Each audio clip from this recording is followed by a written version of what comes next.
Hello and welcome to the Knowing Self, Knowing Others podcast, where we discuss self-aware leadership with thinkers from around the globe. I'm your host, Nia Thomas. Join me as we talk to today's guest. A very big welcome to today's show to Stuart Andrews. Stuart is passionate about empowering business leaders to unlock their full potential and build high-performing teams. With over 20 years of experience in leading global companies, including Fortune 500 firms, Stuart understands the challenges of fostering growth and team cohesion. As a trusted advisor to CEOs and executive leaders, Stuart offers tailored coaching and leadership development programs that drive transformational change. His 5Ds Transcending Leadership framework effectively removes roadblocks and boosts employee engagement. Specializing in executive leadership coaching, individual and team coaching, speaking, corporate retreats, and workshops, Stuart helps leaders turn challenges into opportunities. So join us as we explore Stuart's journey and insights on achieving leadership excellence. Stuart, very glad you could join me today. So tell us about your journey so far. Thanks for having me. Yeah, it's great to be here. The journey started off in the world of computer science as a developer. It didn't take me too long before I discovered that I love working with people more than computers. I tend to say that a lot now. You know, that journey took me through business analysis, project management, program management, large-scale global transformations. And throughout that process, I started to see a lot of interesting behaviors from executive leaders. And that really motivated me to work in the leadership coaching space to see how I could help motivate employees. And that's through obviously effective leadership programs that ultimately start with self-awareness, where executive leaders learn how their actions, their behaviors, the words that come out of their mouth on any given day can have a huge impact on employee engagement. And yeah, I love what I'm doing. That's definitely a bonus. You mentioned interesting behaviours there. Tell us a bit more about what kind of interesting behaviours were you seeing? Probably interesting is not the right word. It's more around toxic behaviors. Oh, okay. So Right. it's and a lot of that, it comes from, just the experiences that people have had, and maybe even the leadership teams that they've been part of in a prior life, right? Thinking that that's the normal and that's the way to get results. And so it's how do you break down some of that understanding and really help leaders understand that it's all about the customer. And ultimately, it's about the employees, because your employees are like your customer. And so, we've gone from a lot of conversations around how do we create the best customer experience many years ago to now actually it's all about employee experience. And so those behaviors tailored or adjusted, I should say, to ensuring that you're having the best employee experience. Something you say that I've read that you said is that leadership starts with character. What do you mean by that? I think we can control our character. I think we can control how we show up. And I think that's very important. How do we show up to a meeting? How do we show up on a phone call? How do we show up on a virtual conversation? And that all comes down to a place of integrity, authenticity, and that's really our character, right? It's how do we want to be known, or what do we want to be known for? Do I want to be seen as someone who's constantly angry, fiery, quick to action, or do I want to be seen as someone who is quite well resolved in the time of crisis? And I think employees will look to those leaders who can create a character that is puts that employee at the heart and center of everything that they do. When you're referring to character, there is something about reputation, there is something about self-awareness, and also making informed choices about those things. Yeah, absolutely. Absolutely. And the situations that we're placed in on any given day will help reinforce who we are. And they're always an opportunity for us to think about what do I do and how do I want to show up? And I'll come back to that. How do I show up? Because I think that's very important. We all have difficulty and our own personal challenges, right? And I think it's important to acknowledge that in the workforce as well, to allow for that space where someone can come up and say, are you okay? Are you doing all right? It doesn't matter what role, what position you hold, but that comes down to character in terms of being able to allow yourself to express your feelings like that. And I guess a big part of that is vulnerability. In my brief intro, I mentioned that you have a 5Ds transcending leadership framework, and I also know that you've got a 5 Cs of effective leadership. But tell us a little bit more about the 5Ds to start with.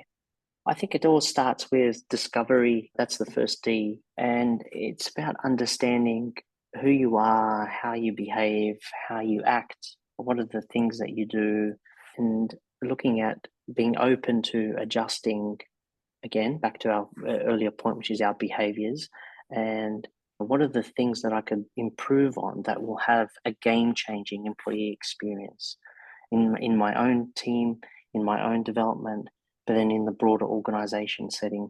They're the things that we look at when we come to defining and going through that discovery process. We then move into actually what are the things that we can work on, and that's the next D, which is the definition part. And then we move into driving those actions through real life experiences and use cases in the organization, and taking feedback to then continuously improve on it. I'll give a bit of a summary of that, but that's the essence of it. Your 5 Cs of effective leadership really does support that. And I was checking out your website before coming together on this interview, and your 5 Cs of effective leadership is made up of creativity, courage, curiosity, confident humility, and collaboration. And the humility, for me, it's the second direction of my self-awareness compass. So I'm really interested in hearing more about confident humility. Well, I think the confidence piece for me is about getting your hands dirty, getting really involved in what are the lessons learned and how do I improve. I think being humble is one aspect of it, but being confident in being able to open up and express your views and express why we made a mistake or how I made a mistake, and then what are the lessons that I learned from it, and being able to share that with the team, with others, is very important. And that's really what confident humility is for me.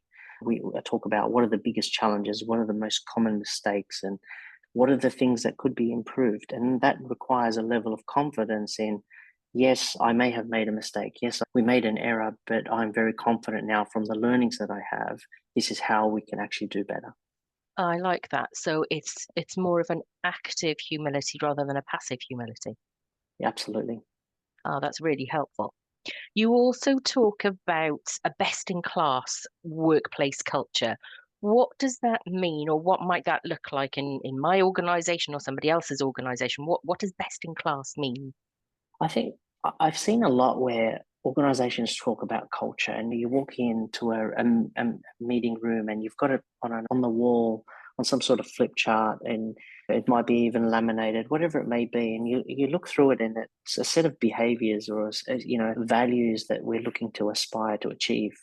But yet no one looks at it. One of the things that you might observe would be something like, well, we're not going to yell at each other, right? And that may be framed up in whatever sentence structure or, keyword. But yet people are in a meeting and they maybe do still raise their voices, or maybe they are quite passive aggressive, or they do something behind someone's back and they continue to have things fester and continue to involve themselves in backbiting and all sorts of things like this. And you go, well, how's that the culture of the organization? Because that's not what we signed up to. And I think a big part of it is because some of this stuff is just set and forget. And so it's not there in the top of mind when I rock up, in whether I go into the office or I'm in a hybrid environment or completely remote, whatever it may be. How do we turn that into active set of values and behaviors that are monitored? And then the second part of that, when we talk about best in class cultures, it's how do we hold each other accountable to that as well? So even when someone does make the mistake, someone else should be courageous enough to be able to say, hey, hang on a second, that's not the right way to talk to that particular individual, or that's not, that's not acceptable. That's not in line with our cultural values. Everyone needs to, I guess, be held accountable to making sure that the cultural values that are set in place are adhered to, and they're not just a set and forget. I think from your description, there is definitely alignment with what I refer to as behavior or modeling behavior. I think it's that description that you gave of that it's not a one and done. And I think that's right, that we have to model the behavior we expect to see. In the organizations you've worked with, What kind of light bulb moment are you seeing when you're going into these organizations and they aren't necessarily living the values that are laminated on the wall as you walk in? How do they get to that point of that light bulb and seeing the difference? And I suppose being able to step back and observe their organization for what it really is. Well, I think that's a part of what I love to call pause and reflect opportunities, which is Mhm. how are we operating right now? And I think as organizations scale, they have to take the time out to look at how are they actually operating, how are they interacting with one another, how is work getting done in the organization ultimately, right? And it's only through those pause and reflect moments where the light bulb actually, comes through and I go, oh, right, I can see that now. I can see how we have certain meetings that exist and this is the way we run them at the moment. And a great example of that was during the pandemic COVID days, right? You see people were just stuck to their chairs, and a lot of organizations that I worked with during that time, they were just stuck to their chairs from 8 o'clock in the morning till 6 p.m. at night, just going from one meeting to the next. And then when you look at, is that really the culture of the organization? Especially if you were an organization and you had one of your key cultural values, which is we're going to make it fun. It was definitely not fun. It was quite mundane. There was, people had lost that personal touch. It was just completely about work, and so it's the only way to stop that is to say, okay, well, we're now going to pause and reflect and look at how things are being done. And how organizations do that is, it's up to them. But I mean, is that something that you do on a monthly basis, a quarterly basis? Is that where we talk about, taking the leadership team outside of work in a set offsite environment where we're able to unpack these challenges and then come back with a strategic response to it? Or are we just constantly deploying some sort of tactical solutions and then wondering why they never work? So there is something about making reflection a part of the way you were making those choices so that not only as individuals you're reflecting on your individual behavior, but you're taking that time to reflect on the whole organization's behavior. Yeah, absolutely. I don't think it's not a one man or one person show, right? You have to look at it, and my leadership development programs, and they all encompass two parts: is working on the individual level, but also working at the team level, the organization level. Are you a chief executive or a senior leader within your organisation? If so, it would be great to have you join me on the podcast to share your journey, experiences, and lightbulb moments along the way. Drop me an email at info@knowingselfknowingothers.co.uk if you'd be interested in having a conversation. So, as you know, this podcast is all about self-awareness and self-aware leadership. How do you define or describe self-awareness? I think it's the ability to be aware of how I am behaving, how I'm acting in a situation, how am I responding. And then a good example of that is I learned through in my early life that I was quite impatient. And it took me a while to be able to see that in certain situations where, right, I just wanted results, and you had to work at it quite hard to be able to almost take yourself out of your body to then look at yourself and go, oh, okay, yeah, I'm now exhibiting signs of impatience. And so now maybe Mhm. it's just about trusting the process, trusting that I've got the right people around me, the right team, and letting them work through to get to the outcomes that we're looking for. You've already mentioned that self-awareness is something that you work on as part of your leadership programs. But what's your view on self-awareness and leader effectiveness, how they link together? Well, I think one key direct link is about, well, if I'm quite self-aware, then I'm pretty confident that the decision-making process, for example, is going to be a lot more robust, right? I'm going to Mhm. make sure that if I take that example earlier where I shared, if I'm impatient, then I might find it that I just want a quick win, for example. And it could be whether it's on an individual personal level or even if I'm working in a team environment and I take a decision that's just going to get me a short-term outcome may not be in the best interests of everyone else. It might be in the best interests of me, but not for everyone else. And so therefore, if I just slow down a little bit, make sure that I have all the right data points, both at an individual level, but in a team environment, still same concept, then I'm going to make sure that my decision-making process is a lot more robust. You talk about self-awareness as part of your program, and you also are very heavily focused on the commercial sector. One thing that I often talk to guests about is that you often see that the more ruthless leaders within the commercial sector who are more focused on pounds than people, or the money Yeah. rather than the people. Yeah. Is that something that you are observing? And if so, how does it play out in organizations, and how do you shift those organizations to say, you need to be looking at balance? Yeah, great question, because I think it's quite simple. The pressures that are coming from above, and as you said, from a commercial side, right? Shareholders putting pressure on executives to just drive revenue and profit targets and what have you.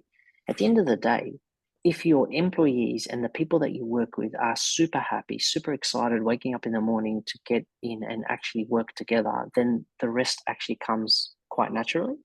But when we're focused on the numbers, and that's the only thing we talk about, and the decision making process throughout my organization is just purely on numbers, that's where we end up with all these problems, because we take the employee out of the heart and center of the conversation and treat them as potentially an object, right? And so when you invest the time in building what we said earlier, world-class cultures, which is looking at how we get things done and creating those environments where we pause and reflect, then we're able to ensure that our employees are front and center and making sure that our decision-making process revolves around them. And they will be super engaged, super excited about what we're doing and generate some amazing results from, the profit targets that we're looking for. So it's not that difficult. I think it's just, again, breaking down the traditional way of how maybe people have looked upon what they think is the way to those results. And it's actually a change in mindset. And I think that's very crucial. Something that I've seen you writing about is warning signs of poor leadership. So if you are in organizations where you do have leaders who are really not quite balancing their people and profit, what does that look like? What are those warning signs? I think, I mean, you see that through the statistics that come through, right? And if your leaders are micromanaging, if you're struggling with accountability, if you're seeing initiatives that are constantly delayed and over budget, and people lacking empathy, and people are avoiding conflict and having those types of healthy discussions and getting the diversity of opinion at the table, etc., then they're clear warning signs about, hey, we need to do something different because this is not sustainable. Tell us more about customer-centric leadership, and I guess that was something that I was thinking about before we started this conversation. That your work is very much focused on the commercial sector, and unless you have somebody like yourselves helping organisations to have that balance, there is this challenge. So, what does customer-centric leadership look like in terms of making sure that you're balancing that with your people? Yeah, I think it's about, at the end of the day, who is your end customer, and then aligning that to a set of principles that you operate within. And you're always constantly going back to, how is this particular initiative or project or whatever it is that I'm working on, how does this actually make things better for my customer, not make it worse? And a good example of that is, we've seen through the use of technology over time, organizations who consistently embrace the latest technology, but in the aim of actually increasing and then masking it with saying, hey, this is better for the customer. Oh, okay. And I'll just use chat, for example, right? So when chat was introduced, organizations were all about, okay, well, we think this is a better experience for our customers. Now, some organizations really embraced it to see how it could actually benefit their customers, but they would still allow for certain customers and for certain issue types and for certain customer experience, we would then allow them to still contact us via phone, right? Mm-hmm. Now, the organizations that completely removed the phone type of conversation, it was all in the name of profits, right? It was just all about, okay, well, now we've got a customer service agent that can handle 20 chats at the same time, and can't do that with 20 phone calls at the same time. And so you can start to see through making these decisions that you employees can see straight through that, right? They can see, actually, Absolutely. that's not in the best interest of the customer. That's just you trying to make more and more profit, right? And not realizing, actually, with the complication of doing so, you're actually creating more work for us internally, because then the customer's going to find another avenue to complain about the issue not being resolved. And then that's going to create more bottlenecks in the organization, more pressure points, et cetera, et cetera. So that's how, when we talk about customer-centric leadership, it's just how do you align what's best for the customer while also making sure that your employees are completely on board with the strategy and the vision that you have, so that they're not burnt out throughout the process. So balance is really important. Yeah, absolutely. You lead corporate retreats, something I've never done, but I'd really love to hear your views on corporate retreats. What is the benefit? How do you ensure that you structure them in such a way that they are constructive, that they are positive, and that we don't end up having people falling out, or the socialization element of a corporate retreat doesn't actually take us in the opposite direction to the one that we need to go? Yeah. I think you actually mentioned the right words. It's a structured approach, right? It's not a free fall. So there's a clear agenda that's put forward. There's material that is covered that allows for the light bulb moments to come through, because that's in the setting where it's a relaxed setting. And the corporate retreat is, the feedback that I always get from is it's an amazing experience, because it's the time where the leadership team actually come together and don't necessarily have to be worried so much about how they're being on a stage. Yeah, it's about how do we relax together as a leadership team so that we are able to get to the heart and the crux of the issues that we're facing throughout this last period, whether it's a quarter, half year, or full year, whatever it may be. And I think they're very beneficial because it gives them that time of reflection. And then obviously through the structured material and the way we tailor it, there are a clear set of actions and implementation steps that you take away from that. But in saying that, it's not all just work. There is a substantial element of making sure that it is an enjoyable, fun experience, and also a good focus on well-being. So, for listeners and watchers, Stuart is in Southeast Australia. So, what kind of environments do you take your leaders to when you're going to these kind of retreats?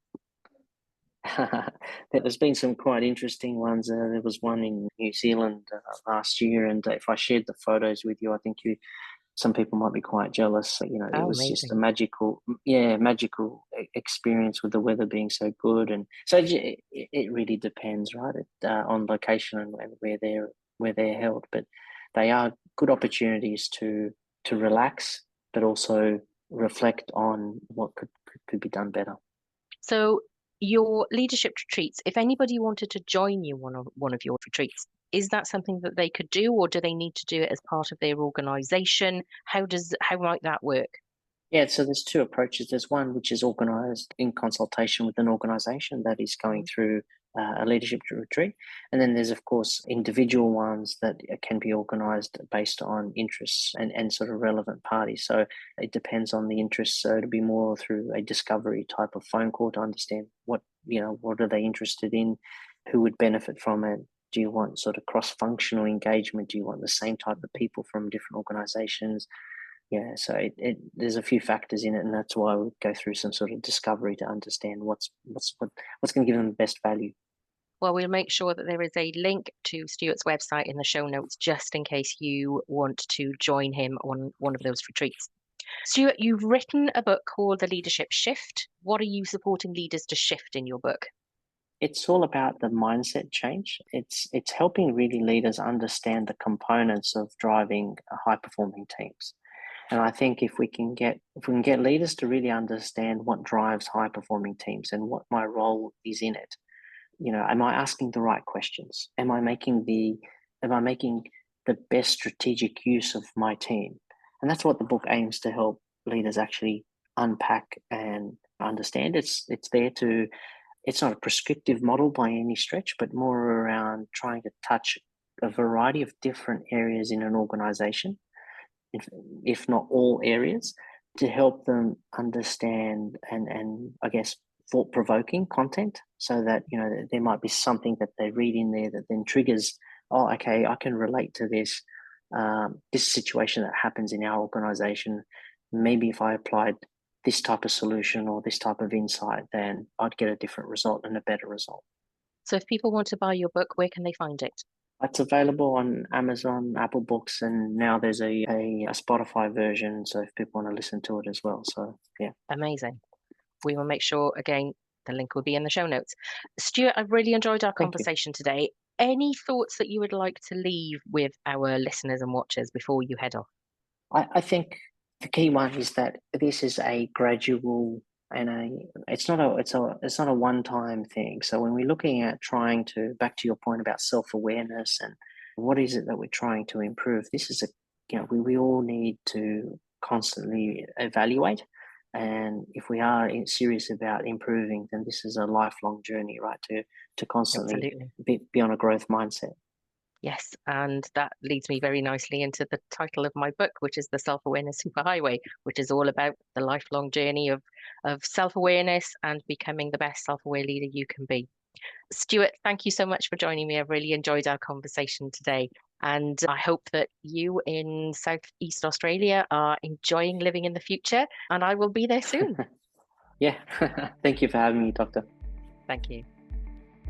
The Knowing Self, Knowing Others podcast has a new feature. You can now send a text message directly to the show. Check out the show notes in your favorite podcast player, and in the top left of the notes, you'll see a link to Text the Show.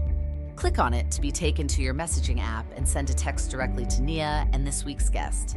Join the community and be a part of our learning journey. Thank you for joining me on today's episode, where we aim to develop self-aware leaders around the globe to generate kinder, more respectful and creative working relationships through reflection, recognition and regulation. Head over to my website at knowingselfknowingothers.co.uk to sign up to my newsletter to keep up to date with my blog, podcast and book. Looking forward to having you on my learning journey.